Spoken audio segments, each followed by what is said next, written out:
US carries out new airstrikes on Yemen. Al Masirah TV says US response to Houthis' threats to international shipping. New wave of airstrikes began on Saturday. US President Donald Trump said on Monday he would hold Iran responsible for any attacks carried out by the Houthi group that it backs in Yemen, as his administration expanded the biggest US military operation in the Middle East since Trump returned to the White House.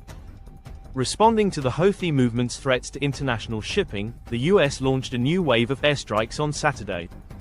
On Monday, the Red Sea port city of Hodeidah and Al Jawf Governorate north of the capital Sana'a were targeted, Houthi-run Al Masirah TV said. Every shot fired by the Houthis will be looked upon, from this point forward, as being a shot fired from the weapons and leadership of Iran, and Iran will be held responsible, and suffer the consequences, and those consequences will be dire, Trump said on his Truth Social platform. The White House said that Trump's message to Iran was to take the United States seriously.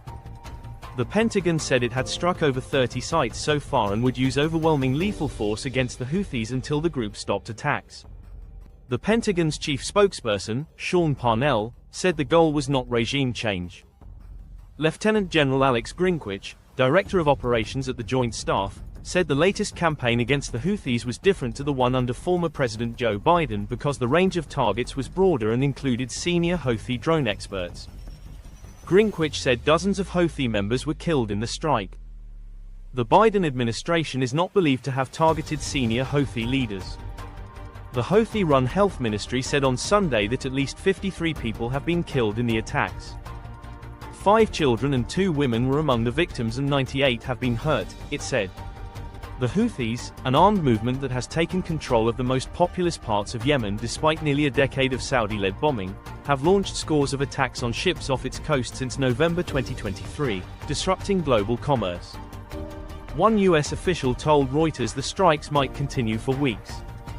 Washington has also ramped up sanctions pressure on Iran while trying to bring it to the negotiating table over its nuclear program. An Emirati official last week passed on a letter from Trump, who took office in January, proposing nuclear talks with Tehran, a proposal that Supreme Leader Ayatollah Ali Khamenei rejected as deception by Washington. Iranian Foreign Ministry spokesperson Esmail Baghaei said on Monday that Tehran would respond to the letter after full scrutiny of it.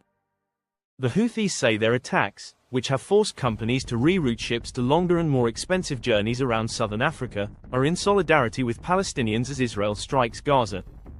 The US and its allies characterize them as indiscriminate and a menace to global trade.